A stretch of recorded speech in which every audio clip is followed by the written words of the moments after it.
Hello and welcome back to Shulchan HaRav. We continue in Hilchos Brochos HaShachar, morning Brochos, Siman Nun Gimel. We pick it up with Sif Gimel. Mishlei hayo talis ad shegil yishtabach. Someone who did not have a talis until he got to Yishtabach.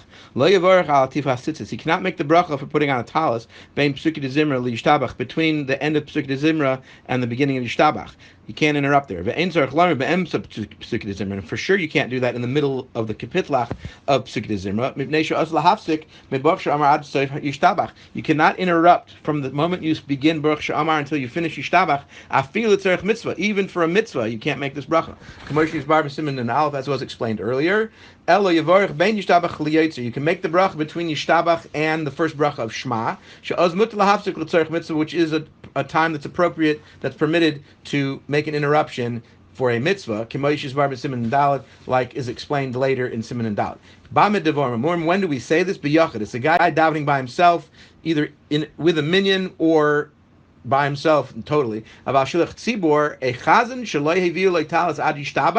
he did not have a talis until he got to Yishtabach, which it could be like a kid who's davening doesn't wear a talis until he gets to Yishtabach, if he continues to daven from the Amud, and if it's someone who's lending him their talis, or if it's a shul talis, you can make a bracha on Yisatef. He puts on the talis, and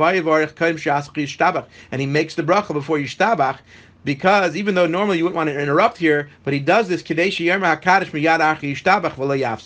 order that he could say Kaddish right away after Yishtabach without making interruption of saying the bracha on the talis. The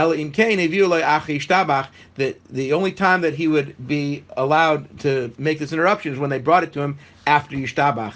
Then he would make the bracha between Yishtabach and the Kaddish, because he's now, there's no other options. And will be explained more in Nun Dalet. Similarly, if you get to shul and you're waiting for a minyan, so there's like 7 people, and there's a chazan davening, he gets to Yishtabach, he's got to stop and wait. He's got to stop and be silent and not say anything until a minyan comes, because you can't say Kaddish without a minyan, and you have to say Yishtabach before the Kaddish. Then he says Yishtabach and Kaddish after the minyan is there. He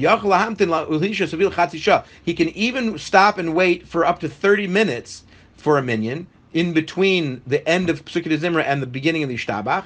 Shezehu shir kedei ligmor is called Psukei de Zimra, because that's the average amount of time that it should take to say all of Psukei de Zimra, mi Baruch She'amar ad sof Yishtabach, from the beginning of Baruch She'amar until the end of Yishtabach, 30 minutes. But afal pikein, and nevertheless, ein sarich lachz l'roish, he does not have to go back to the beginning, even though he took a very long time, and he actually waited the amount of time it would take to finish the entire section there, which normally in a lot of cases it would require you to go back to the beginning of the section that you paused in. Here you don't.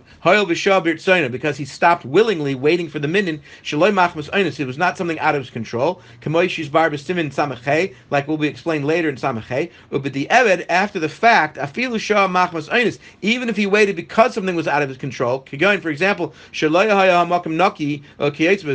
or because the area there he was davening wasn't clean for davening or whatever, some other similar case, and similar to what would be like in Kriya Shema, where you can't say certain things, and now you have an einus, and you're going to have to, you're stopping and you're waiting, and it's an einus, and in general, that in those situations you do have to go back to the beginning. Here you don't. But there are people who require you to go back to the beginning, like it will be explained later in the halachas of Shema.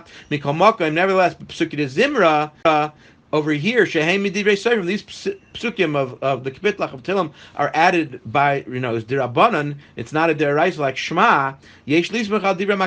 Therefore, you can be reliant on the lenient opinions in that situation. That yes, by Shema, if you waited, people will require you to go back to the beginning of Shema because it's deraisa. If you wait as long as it takes to read the entire Shema in the middle of Shema, so now you've waited so long that you have to go back to the beginning of Shema. In Psukei de Zimra, we can rely on the lenient opinion, and even though you waited the amount of time it would take to normally finish Psukei de Zimra, you do not have to go back to the beginning if you waited from an einus, and willingly if you waited, as we said, you don't have to go back to the beginning either. When you put out, you're waiting because the minyan is showing up. Have a great day and a great Pesach, and we'll talk to you after Yom Tov.